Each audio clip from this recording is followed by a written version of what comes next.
Hi, I'm looking at Six Blade Knife by STRAITS today. I'm going to split this into 3 different lessons. I'm going to look at the chord sequence for the song and the best shapes to try to use. It's quite a simple one. And then look at the 2 solos. There's 2 guitar solos in this. I might do another lesson at some point on all the little fills and things because there's lead guitar playing all the way through this.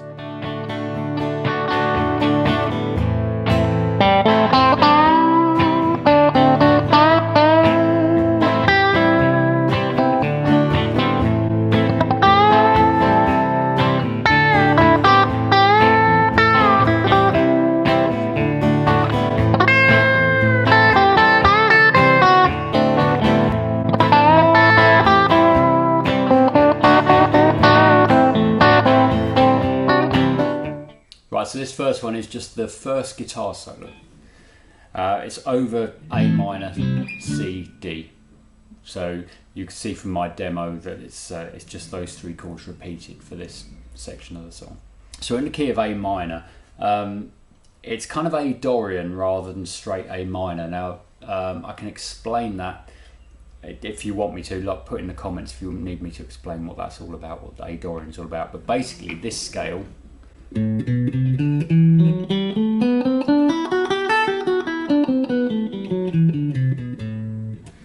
is the best one to use over these 3 chords, and it's the one that Mark Knopfler's kind of using, and he's as always playing in different positions, but it's sort of A pentatonic minor, A Dorian that I just played, and A blues scale, all sort of combinations of those 3. So it starts off like this in 5th position, plays a 5 on the 4th string and then a 7 on the 4th string, 5 on the 3rd string, and then the 7 on the 3rd string, but you've got to bend it up to a 9. So when I say bend it up to a 9, I mean play the 7, make it sound like a 9. There's 9. Like that. So that's... And this is a bend that you don't hear come down. A lot of bends, you hear them go up and you hear them descend again like this. But this one doesn't. This one stops when it's up. So you go, so just with your thumb, just stop it like that. And then the next note is that 7 again, but without being bent. So it's like that. And then after that 7, we play 5, 7 again. So up to there it's... And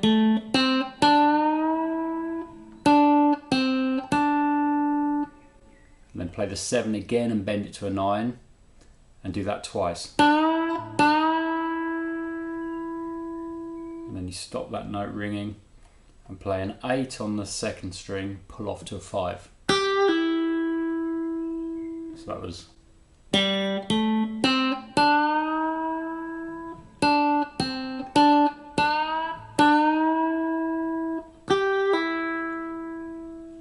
And there's a lot of things in these solos from this song where he plays notes that are barely audible, and this part here is the first example of that.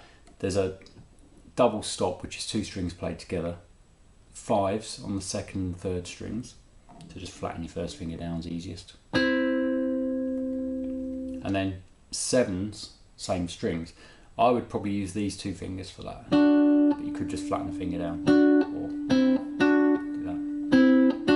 It's not a very important part because it's so quiet you can barely hear it. So I'm just going to play the first phrase with that on the end.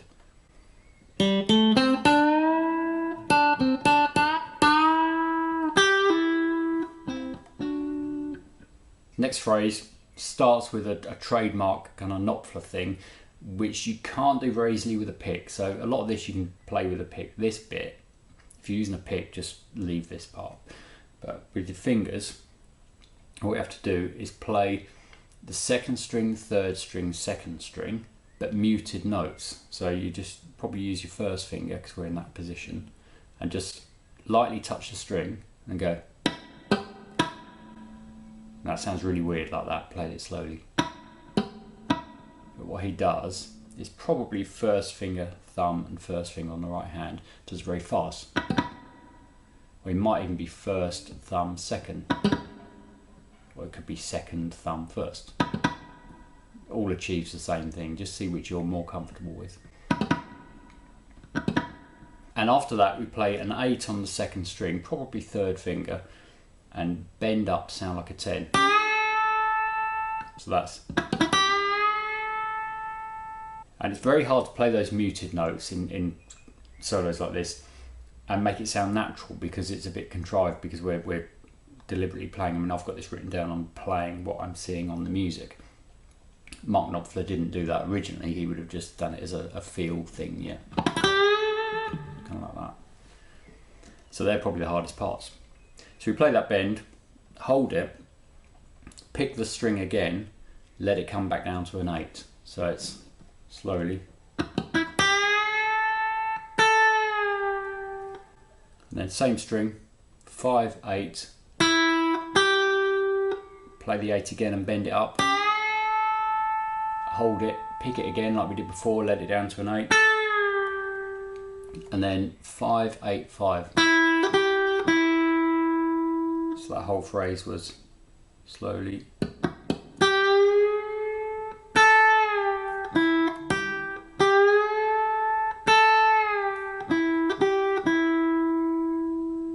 Then we've got a really nice part. I featured this recently on a video I did about my top or my favourite Mark Knopfler licks. It's on the part 1 video. This was actually the first lick from that, so you might have already seen this.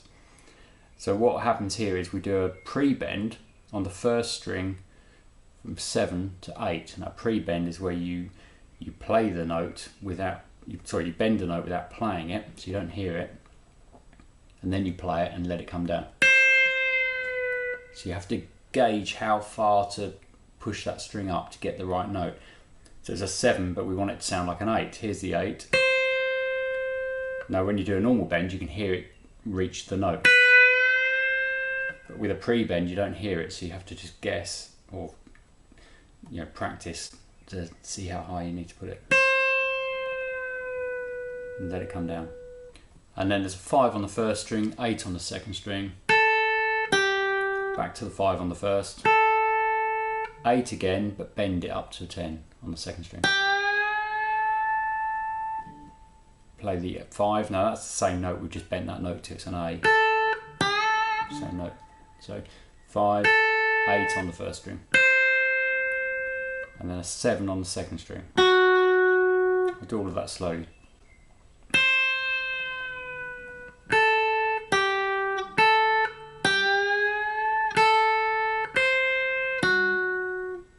And then third string, this is very faint, this part, you can barely hear it.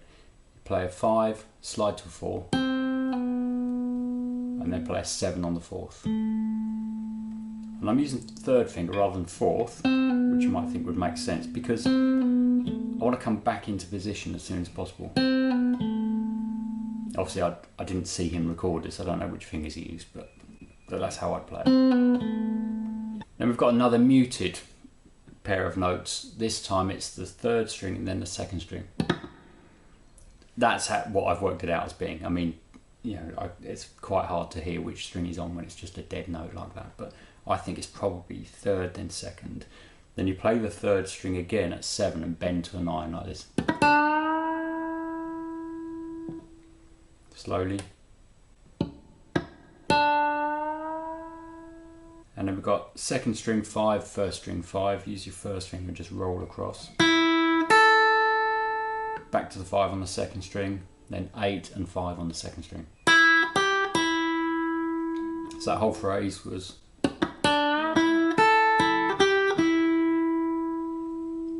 Then we've got third string 5, just play that note. And then flatten your third finger down over the second and third strings at 7.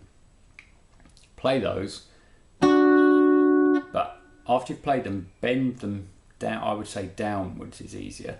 And what happens there, it's a bit confusing, but because the third string is sort of looser than the second string, when you bend it a certain amount, it bends further than the second string does. You'll notice that when you play solos and you try to bend the second string, it's harder to bend than the third string. So what happens when you do this? The third string is bending up probably almost to a 9 from the 7, but the second strings are only really getting to an 8. Now, what I've written down on my notes here is 7th fret bending to an 8 on the 2nd string and 9 on the 3rd. But that's not a precise thing, it's just what happens when you pull that downwards. You do it by ear more than anything. So he does that 5 times, but on the 5th one, he lets it come back again to the 7, so you hear it descend. So from the beginning of that phrase, you've got the 5. And then the 5 again on the 3rd string, 7 on the 4th string. And then flatten that finger down where it was at the 2 7s on the 2nd and 3rd strings. Play those together. Similar thing at 5th fret, 1st finger flattens down, same 2 strings. Then 7 on the 4th string. Back to the 5s on the 2nd and 3rd strings. And then you do the 7s on the 2nd and 3rd strings again, but this time you slide to an 8 and then go back and play 7 again. So that was. But it's not very loud on the actual recording. So I'm just going to play the previous phrase sort of leading into that bit.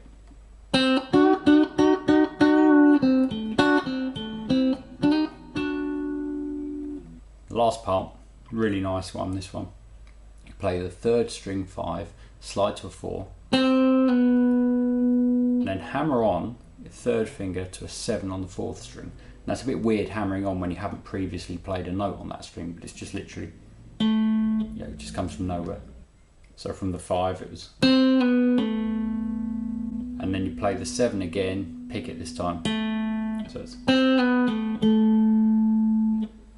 and then a really nice ending to the solo. He plays a 5 on a 3rd string,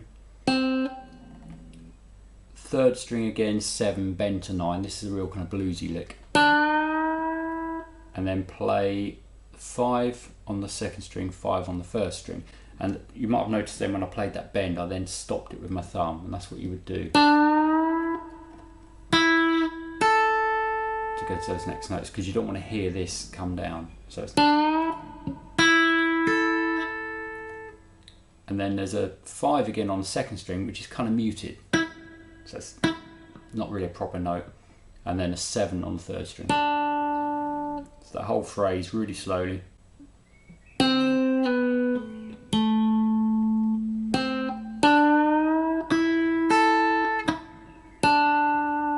Up to speed.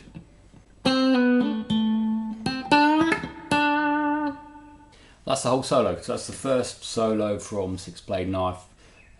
It's not the hardest Mark Knopfler solo to play, but it's not particularly easy either. Like, nothing that he did or does is really.